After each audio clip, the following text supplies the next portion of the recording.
With Cyberpunk's Phantom Liberty on the horizon, and myself being a pretty big fan of Cyberpunk 2077 despite its disastrous release, we can all agree to that much, I have been trying out the Cyberpunk Thing mod pack, and I wanted to give it a fairly thorough review with my thoughts and my recommendation. The mission statement and goal of Cyberpunk Thing is for it to be more realistic, more immersive. A bullet is a bullet. And Night City is full of hardened gang goons with hair triggers and bad attitudes, but they've never run into anything quite like you. So using this mission statement as a basis, that's kind of how I'm going to be looking at the mod pack. Starting off with your customization options. They do a really good job at giving you a number of things you can use to customize. They have customizable hotkeys for a number of things that weren't originally set up this way in the game. They've also got different difficulty settings and sliders. For me, I found that the game got too easy, and because of that, I'm able to then shift it so that it's more difficult, keeping the game engaging even as I level up. The game also is not safe for work, but you can customize that to make it so that way it is safe for work if you're like me and that's not quite your taste in a video game. A touch that they have that I truly love is the ripperdoc. So when you first go to the ripperdoc, you're actually sat down in the chair and it feels a lot more immersive, whereas future experiences this way are just sort of quick, get in, set up your stuff, and get out. It doesn't feel that sort of immersion that, for me personally, I'm looking for. Well, they've added it so that way you sit down in the chair every time and you're given a similar screen as the first time you go to a ripperdoc. It definitely is a step in the right direction, and it's what I'm looking for. Also, Ripperdoc's items seem to have been adjusted. I could be wrong about this, but it looks like the actual items that each Ripperdoc has is different and balanced a little bit, which I kind of like.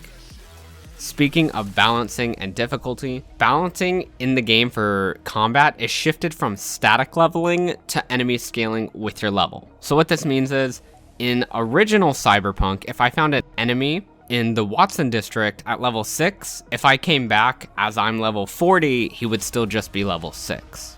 Whereas now, he will actually level with me. On top of this, enemies that are, let's say that they're level 10 and I'm level 2, there's actually a limit to how much higher level an enemy can be than me, meaning I'm not completely locked of going out of some sort of location based off of the enemy difficulty. This choice was something originally I wasn't sure how I felt about, but as I played through it twice now, it sort of pushes you to continually get better gear or risk your enemies outscaling you because they level with you. You also now cannot add mods to your cyberware that's rarer than the cyberware itself. So for instance, if you have a epic piece of cyberware, you cannot install a legendary mod to it, which I think just makes sense.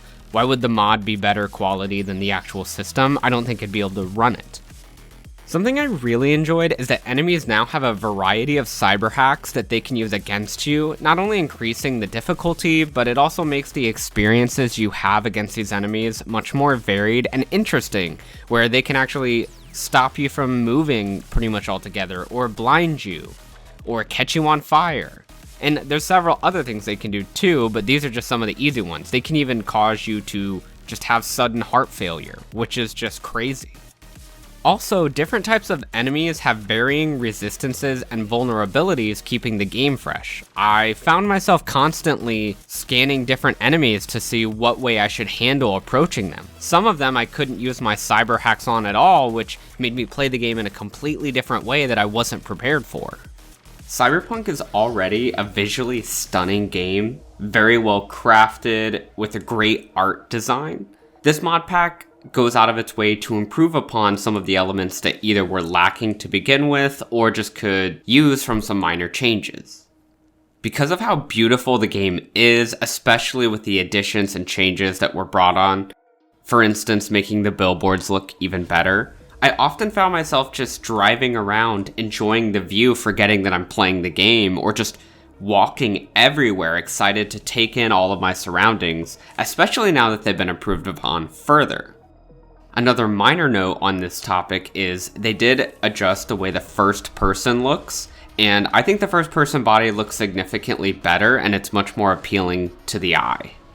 Now, some gameplay things that they've adjusted, and I really enjoyed this, would be mini bosses and bosses. So they've rebalanced the way that some bosses are, and they've added mini bosses to the game, making sudden encounters where these enemies that you just kind of go in expecting to fight like you would typically are actually much more difficult. They have varied abilities, and the game actually gives you hints that these are going to be mini bosses based off of the descriptions you receive and the police texts. Something else that's been adjusted is improvements on the UI. Now, these are minor, but I do actually like the way that they've adjusted the UI. I think it's an improvement from the base game. Something I did find very interesting and kind of fun to play with is they've added different drugs to the game with varying effects. You can find these from purchasing them from different merchants or finding them on different bodies. I definitely tapped into this and found it a very useful mechanic in the game.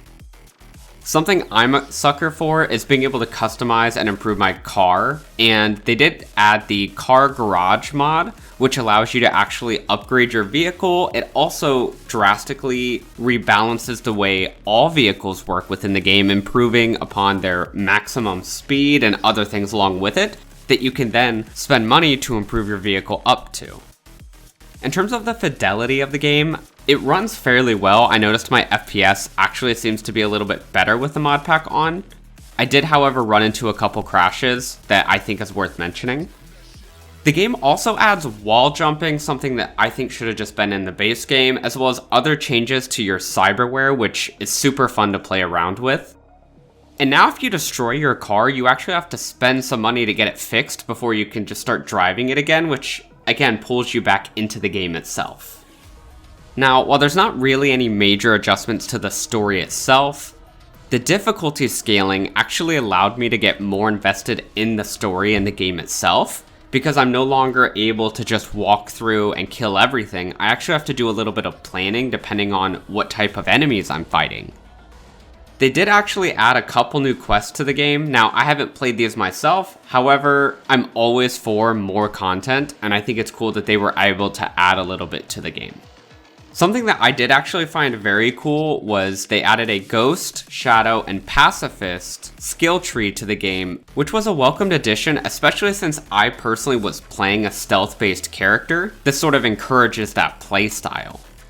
The perk tree itself is actually very useful, with some of the perks being just groundbreaking for your character's abilities. I did, however, find this very difficult to pull off. I had a very hard time getting some of these, which I think made it that much more rewarding when I was successful. I went ahead and tested it too to make sure that after receiving this success option, that if I went back and I ended up getting caught, they would actually revoke the point that they had initially given me and would be counted as a failure, which I think is a great way to go about doing the system. Now, a minor adjustment in the way of cyberpsychosis. You can actually only heal twice in about a 30-second period of time due to overdosing on the drug. I think this is a very good addition that makes you play much more tactically. You can't just run and spamming healing over and over again. You actually have to think about how you're going to be using it and when you're going to be using it. Now, a quality of life change is they added vehicle headlight adjustments to make it so that your vehicles can sort of counteract the darkness. They've also added a tons of hotkeys, especially those for cyber hacking. I really enjoy the fact that I can just now press a button and it'll start the hack I'm trying to go for. It makes combat much more easy for someone who was playing a Netrunner in my last playthrough. You can also now skip forward through call dialogue, which is nice if you've already played through it and or you just don't care what they have to say. I also played a craft-heavy character for my first playthrough, and they have an auto disassemble option, which makes crafting much easier because you can have all the rare, common, and uncommon stuff disassembled instead of having to go through it manually. And this is fully customizable to the way that you would like it set up. They've also got zooming in for your minimap, which was useful. They skipped the intro videos, which is just a godsend because those can get really annoying. Also, there's no car deal spamming your screen, which is a big help because it definitely pulls me out of the game to get 6 car messages in a row. On top of it, here's a quick zoom in of the list of bug fixes that they added, making the game more stable. Now, the last area that I want to talk about is the cons that I did run into. While these are definitely not the end of the world, there's something that I think could either be improved upon or issues I ran into. So first and foremost, I do think texts and calls timing should be reworked.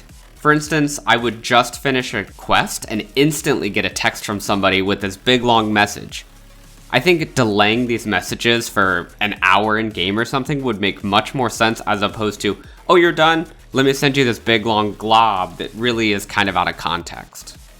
I did notice a slight influx in crashing of my game. Now, this could just be Cyberpunk being Cyberpunk, but because it happened while playing the Modpack, I'm going to assume that it's related to that. Also, I was playing a stealth-based character, and I noticed that the animation when performing executions and some stealth attacks is kind of awkward. There's this weird period of time where after doing it, you can't move whatsoever, and you have to wait about a second before you regain control of your body. I think it would be nice if it was more fluid, where I do the sneak attack and I'm able to move instantaneously, as opposed to this weird pause after, where a lot of times for me I ended up getting shot and then died because I couldn't move. Now, the last thing that I think would be a great addition is expanding on the cyberpsychosis within the game. I'd like to see a system that affects your sanity as you continue to get more cyberware installed, sort of simulating the cyberpsychosis that's completely shown all over the game. Something like the wannabe Edgerunner mod would be perfect in this instance that could then just be tweaked a little bit to fit this mod pack. Now, to give my final opinion on how I think this played, I really enjoyed it. It definitely made Cyberpunk much more enjoyable, and I wish a number of things were there at release. On a scale of 1 to 10, I'd have to give it about an 8. I'd love to give it more, but I think that there's just a couple small things that I think, if were reworked, would definitely improve upon the score. However, an 8 is nothing to be shy about. I really enjoyed this and would highly recommend it, especially since they plan on doing even more once Phantom Liberty drops. Now, I hope you enjoyed this video. If you did, leave a like, consider subscribing, stay safe.